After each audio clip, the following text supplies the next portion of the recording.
Chapter 16, The Chamber of Secrets. All those times we were in that bathroom and she was just 3 toilets away, said Ron bitterly at breakfast next day.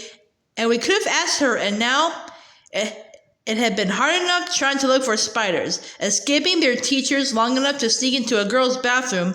The girl's bathroom, moreover, right next to the scene of the first attack, was going to be almost impossible. But something happened in their first lesson, Transfiguration, that drove the Chamber of Secrets out of their minds for the first time in weeks. 10 minutes into the class, Professor McGonagall told them that their exams would start on the 1st of June, 1 week from today. Exams? Howled Seamus Finnegan. We're still getting exams? There was a loud bang behind Harry as Neville Longbottom's wand slipped, vanishing one of the legs on his desk.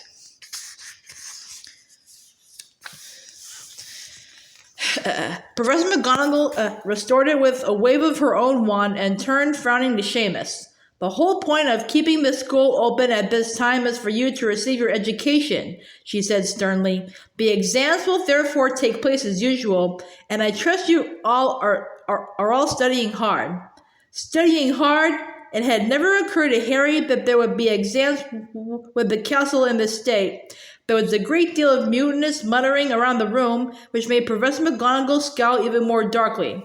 Professor Dumbledore's instructions were to keep the school running as normally as possible, she said, and that, I need hardly point out, means finding out how much you have learned this year. Harry looked down at the pair of white rabbits he was supposed to be turning into slippers. What had he learned so far this year? He couldn't seem to think of anything that would be useful in an exam. Ron looked as though he'd just been told he had to go and live in the Forbidden Forest. Can you imagine me taking exams with this? He asked Harry, holding up his wand, which had just started whistling loudly. 3 days before their first exam, Professor McGonagall made another announcement at breakfast. I have good news, she said, and the great hall, instead of falling silent, erupted. Dumbledore's coming back, several people yelled joyfully. You've caught the heir of Slytherin, squealed the girl at the Ravenclaw table. Quidditch matches are back on, roared Wood excitedly. When the hubbub had subsided, Professor McGonagall said, Professor Sprout has informed me that the mandrakes are ready for cutting at last. Tonight, we will be able to revive those people who have been petrified. I need hardly remind you all that one of them may well be able to tell us who or what attacked them. I am hopeful that this dreadful year will end with our catching the culprit. There was an explosion of cheering. Harry looked over at the Slytherin table and wasn't at all surprised to see that Draco Malfoy hadn't joined in. Ron, however, was looking happier than he'd looked in days. It won't matter that we never asked Myrtle then, he said to Harry. Hermione will probably have all the answers when they wake her up. Mind you, she'll go crazy when she finds out we've got exams in 3 days' time. She hasn't studied. It might be kinder to leave her where she is till they're over. Just then, Ginny Weasley came over and sat down next to Ron. She looked tense and nervous, and Harry noticed that her hands were twisting in her lap. What's up? Said Ron, helping himself to more porridge.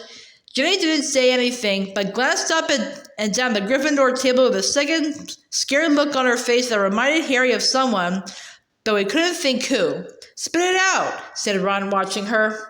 Harry suddenly realized who Ginny looked like. She was rocking backward and forward slightly in her chair, exactly like Dobby did when he was teetering on the edge of revealing forbidden information.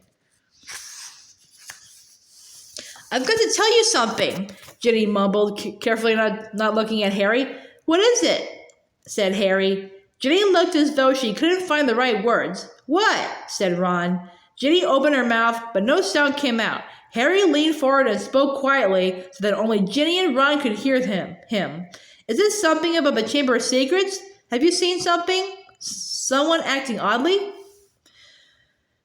Ginny drew a deep breath and, at that precise moment, Percy Weasley appeared, looking tired and wan.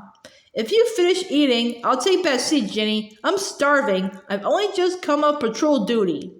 Ginny jumped up as though her chair had just been electrified, gave Percy a fleeting, frightened look, and scampered away. Percy sat down and grabbed a mug from the center of the table.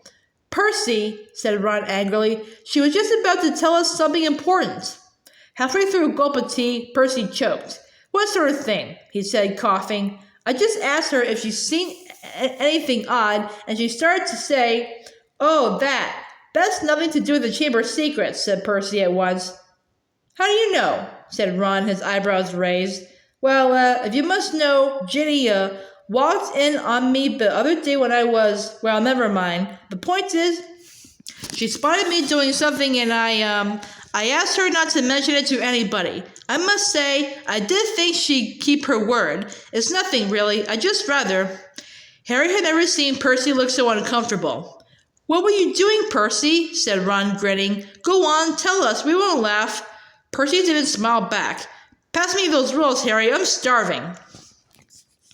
Harry knew the whole mystery might be solved tomorrow without their help, but he wasn't about to pass up a chance to speak to Myrtle if it turned up, and to his delight it did mid-morning when they were being led to history and magic by Gilderoy Lockhart.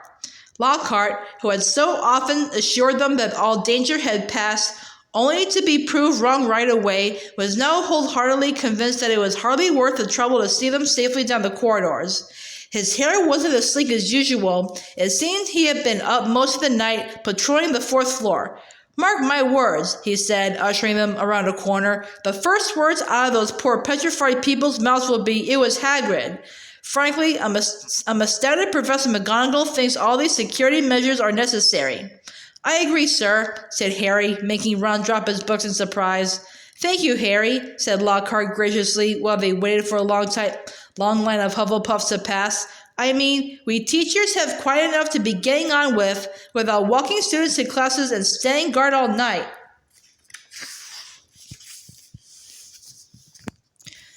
That's right, said Ron, catching on. Why don't you leave us here, sir? We've only got one more corridor to go. You know, Weasley, I think I will, said Lockhart. I really should go and prepare my next class. And he hurried off.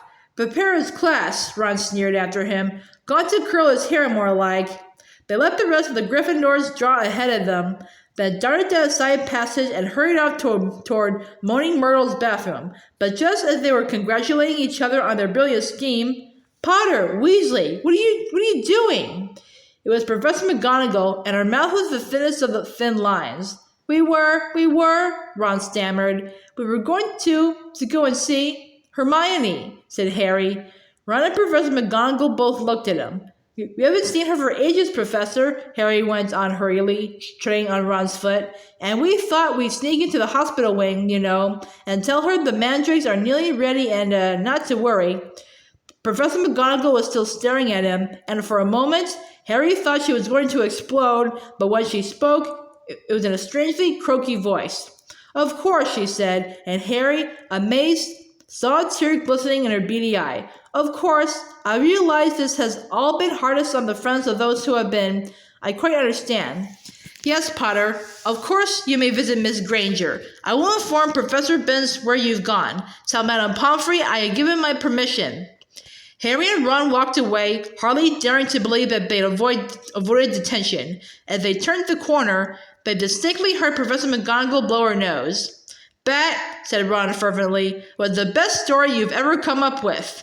They had no choice now but to go to the hospital wing and tell Madame Pomfrey that they had Professor McGonagall's permission to visit Hermione. Madame Pomfrey let them in, but reluctantly. There's just no point talking to a petrified person, she said. And they had to admit she had a point when they'd taken their seats next to Hermione. It was plain that Hermione didn't have the faintest inkling that she had visitors, and that they might just as well tell her bedside cabinet not to worry for all the good it would do. Wonder if she did see the attacker, though, said Ron, looking sadly at Hermione's rigid face. Because if he sneaked up on them all, no one will ever know. But Harry wasn't looking at Hermione's face. He was more interested in her right hand. It lay clenched on top of her blankets, and bending closer, he saw that a piece of paper was scrunched inside her fist. Making sure that Madame Pomfrey was nowhere near, he pointed this out to Ron. Try and get it out, Ron whispered, shifting his chair so that he blocked Harry from Madame Pomfrey's view. It was no easy task. Hermione's hand was clamped so tightly around the paper that Harry was sure he was going to tear it. While Ron kept watch he tugged and twisted, and at last, after several tense minutes, the paper came free. It was a page torn from a very old library book. Harry smoothed it out eagerly, and Ron leaned close to read it too.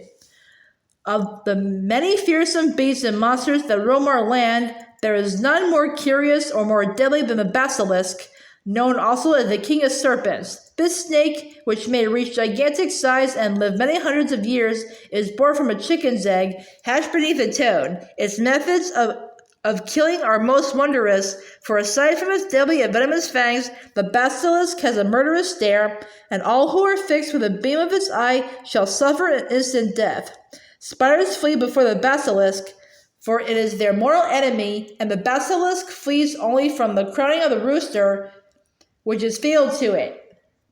And beneath this, a single word had been written in a hand Harry recognized as Hermione's, pipes.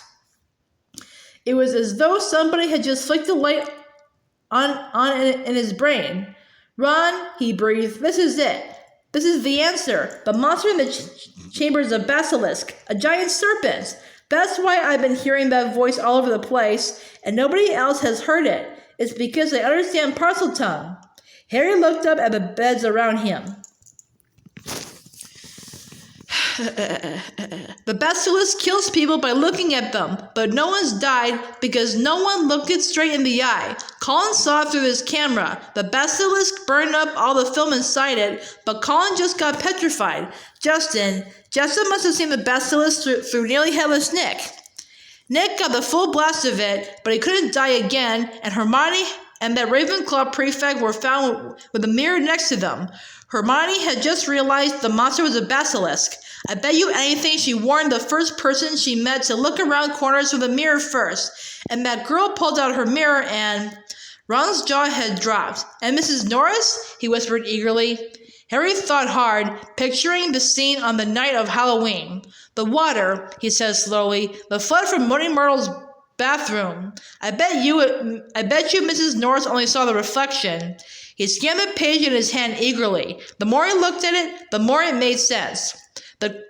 The crowing of the rooster is fatal to it, he read aloud. Hagrid's roosters were killed. The heir of Slytherin didn't want one anywhere near the castle once the chamber was open. Spiders flee before it. It all fits. But how's the basilisk been getting around the place, said Ron. A giant snake. Someone would have seen... Harry, however, pointed at the word Hermione had scribbled at the foot of the page. Pipes, he said. Pipes. Ron, it's been using the plumbing. I've been hearing that voice inside the walls.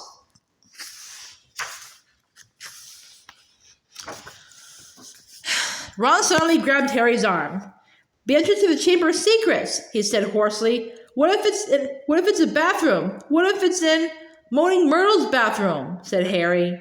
They sat there, excitement coursing through them, hardly able to believe it. This means, said Harry, I can't be the only parcel mouth in the school. Beer Slytherin's one too. That's how he's been controlling the basilisk. What are we going to do? Said Ron, whose eyes were flashing. Should we go straight to McGonagall? Let's go to the staff room, said Harry, jumping up. She'll be there in 10 minutes. It's nearly break. They ran downstairs. Not wanting to be discovered hanging around another corridor, they went straight into the deserted staff room. It was a large paneled room full of dark wooden chairs. Harry and Ron paced around it, too excited to sit down. But the bell of the signal break never came. Instead, echoing through the corridors came Professor McGonagall's voice, magically magnified. All students to return to their house dormitories at once. All teachers return to the staff room. Immediately, please. Harry wheeled around to stare at Ron. Not another attack, not now. What do we do? Said Ron aghast. Go back to the dormitory? No, said Harry, glancing around. There was an ugly sort of wardrobe to his left, full of teachers' cloaks. In here. Let's hear what it's all about. Then we can tell them what we found out. They hid themselves inside it, listening to the rumbling of hundreds of people moving overhead and the staff room door banging open. From between the musty folds of the cloaks, they watched the teachers filtering into the room. Some of them were looking puzzled, others downright scared. Then Professor McGonagall arrived. "It has happened," she told the silent staff room. "A student has been taken by the monster. Run into the chamber itself." Professor Flitwick let out a squeal. Professor Sprout clapped her hands over her mouth. Snape gripped the back of a chair very hard and said, "How can you be sure?" "The heir of Slytherin," said Professor McGonagall, who was very white, "left another message, right under the first one. Her skeleton will lie in the chamber forever." Professor Flitwick burst into tears. "Who is it?" said Madame Hooch, who had sunk weak-kneed into a chair. "Which students?" "Ginny Weasley," said Professor McGonagall. Harry felt Ron slide silently down onto the wardrobe floor beside him. "We shall have to send all the students home tomorrow," said Professor McGonagall. "This is the end of Hogwarts. Dumbledore always said." The staff room door banged open again. For one wild moment, Harry was sure it would be Dumbledore, but it was Lockhart, and he was beaming. "So sorry, dozed off. What have I missed?" He didn't seem to notice that the other teachers were looking at him with something remarkably like hatred. Snape stepped forward. "Just a man," he said. "The very man. A girl has been snatched by the monster, Lockhart, taken into the Chamber of Secrets itself. Your moment has come at last." Lockhart blanched. "That's right, Gilderoy," chipped in Professor Sprout. "Weren't you saying just last night that you've known all along where the entrance to the Chamber of Secrets is?" I, sputtered Lockhart. "Yes. Didn't you tell me you were sure you knew what was inside it?" piped up Professor Flitwick. Did I? I don't recall." "I certainly remember you saying you were sorry you hadn't had a crack at the monster before Hagrid was arrested," said Snape. "Didn't you say that the whole affair had been bungled and that you should have been given a free rein from the first?" Lockhart stared around at his stony-faced colleagues. I really never. You may have misunderstood." "We'll leave it to you then, Gilderoy," said Professor McGonagall. "Tonight will be an excellent time to do it. We'll make sure everyone's out of your way. You'll be able to tackle the monster all by yourself. A free rein at last."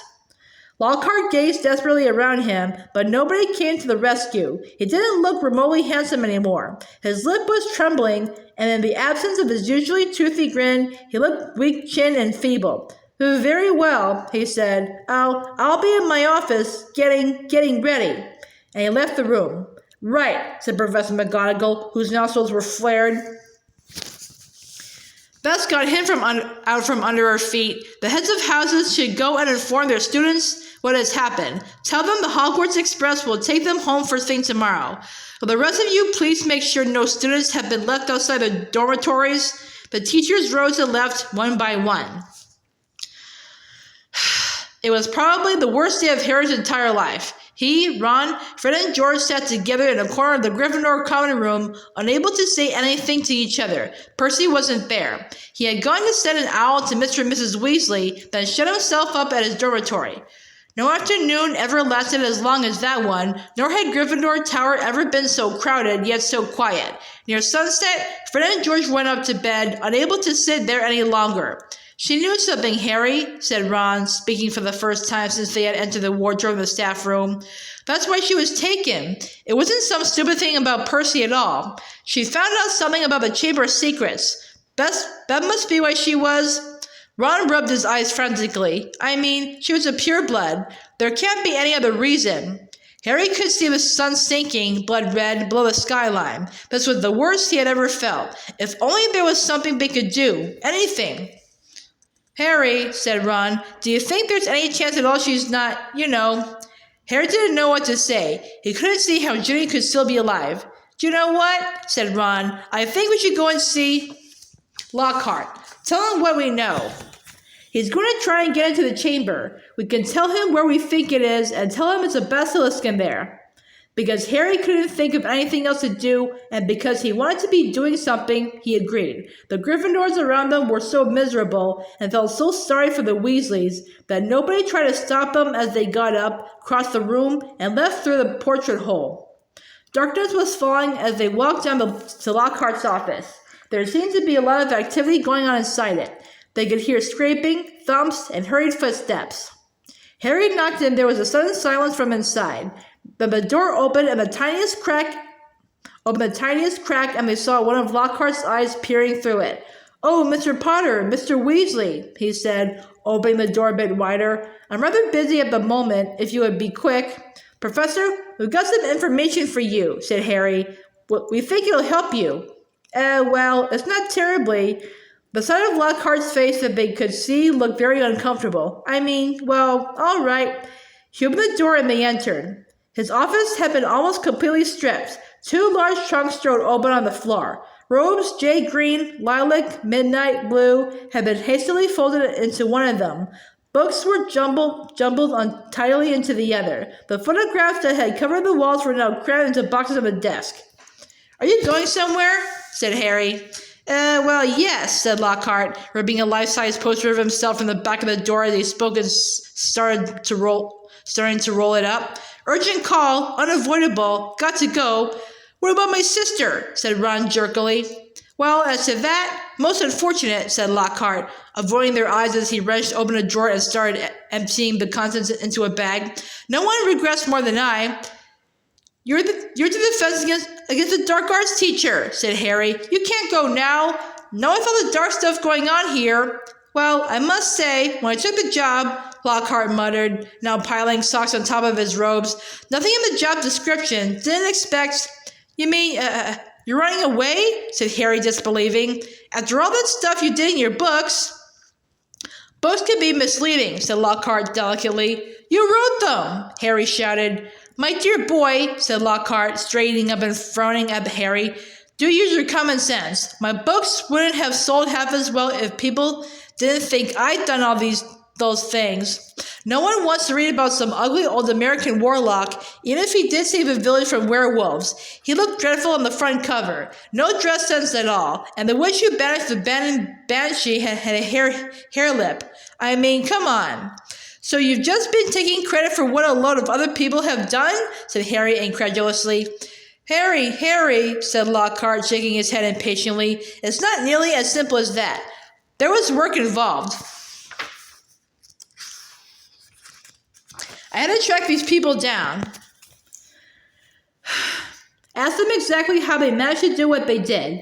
But I had to put a memory charm on them so they wouldn't remember doing it. If there's one thing I pride myself on, it's my memory charms. No, it's been a lot of work, Harry. It's not all book signings and publicity photos, you know. You want fame? You have to be prepared for a long, hard slog." He banged the lids of his trunks shut and locked them. "Let's see," he said. "I think that's everything. Yes, only one thing left." He pulled out his wand and turned to them. "Awfully sorry, boys, but I have to put a memory charm on you now. Can't have you babbling my secrets all over the place. I never saw another book." Harry reached his wand just in time. Lockhart had barely raised his when Harry bellowed, "Expelliarmus!" Lockhart was blasted backward, falling over his trunk. His wand flew high into the air. Ron caught it and flung it out of the open window. "Shouldn't have let Professor Snape teach us that one," said Harry furiously, kicking Lockhart's trunk aside. Lockhart was looking up at him, feeble once more. Harry was still pointing his wand at him.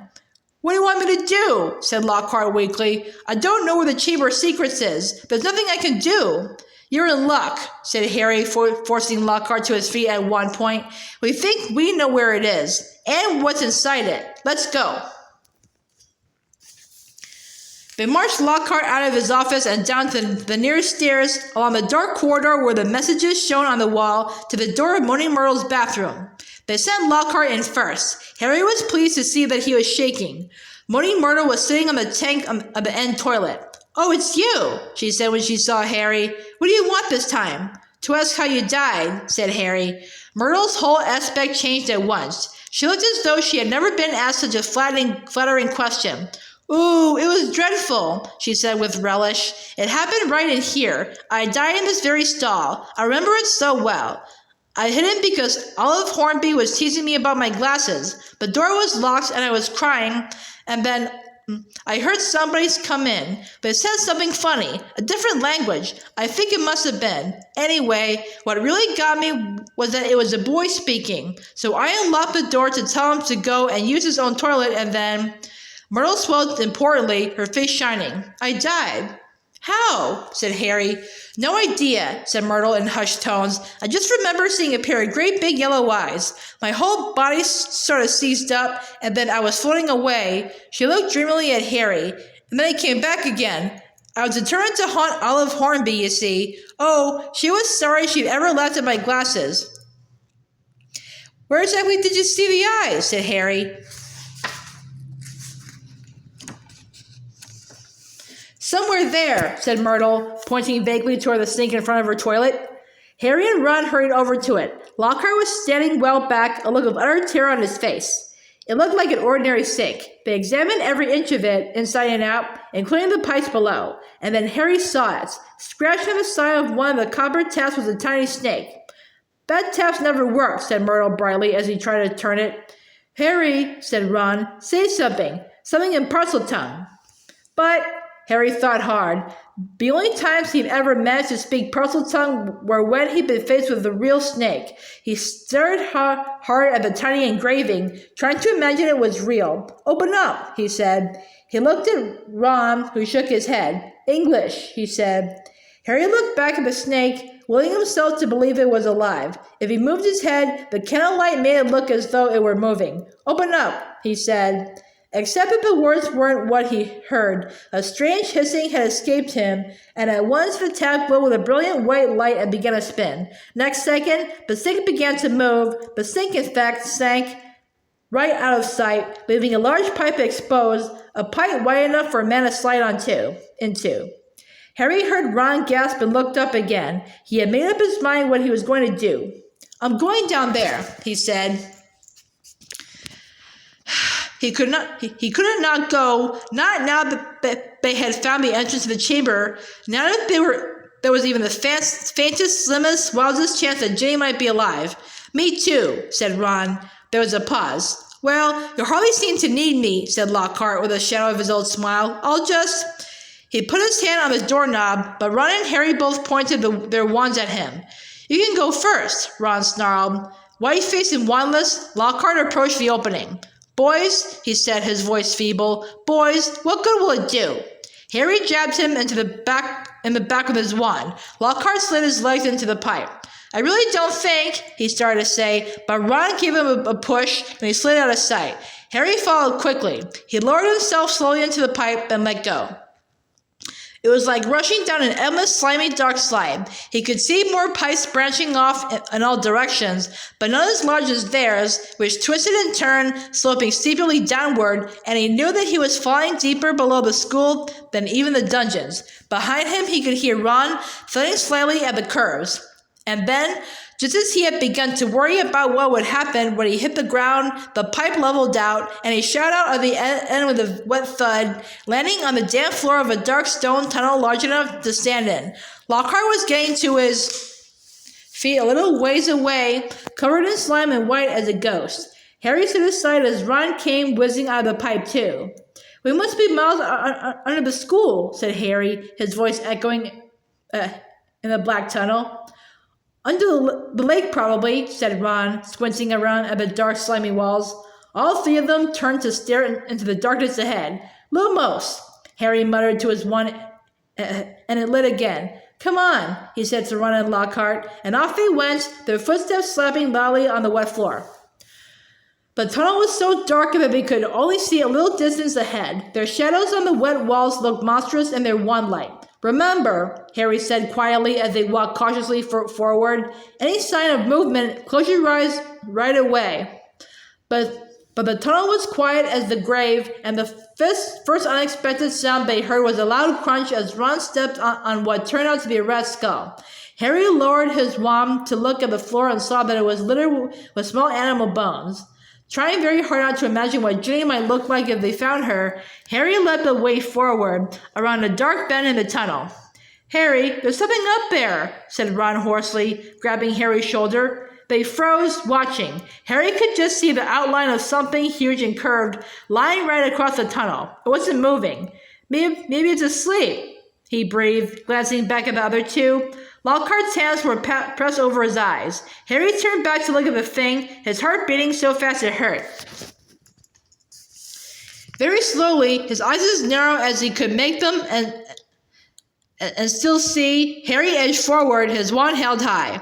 The light slid over a gigantic snakeskin of a vivid, poisonous green, lying curled and empty across the tunnel floor. The creature that had shed it must have been 20 feet long at least. "Blimey," said Ron weakly. There was a sudden movement behind them. Gilderoy Lockhart's knees had given away. "Get up," said Ron sharply, pointing his wand at Lockhart. Lockhart got to his feet, but he dived at Ron, knocking him to the ground. Harry jumped forward, but too late. Lockhart was straightening up, panting, Ron's wand in his hand and a gleaming smile back on his face. "The adventure ends here, boys," he said. "I shall take a bit of the skin back up to the school, tell them I was too late to save the girl, and that you two tragically lost your minds at the sight of her mangled body. Say goodbye to your memories." He raised Ron's spell-taped wand high over his head and yelled, "Obliviate!" The wand exploded with the force of a small bomb. Harry flung his arms over his head and ran, slipping over the coils of snakeskin, out of the way of great chunks of tunnel ceiling that were thundering to the floor. Next moment, he was standing alone, gazing at a solid wall of broken rock. "Ron!" he shouted. "Are you okay? Ron!" "I'm here," came Ron's muffled voice from behind the rockfall. "I'm okay. This kid's not, though. He got blasted by the wand."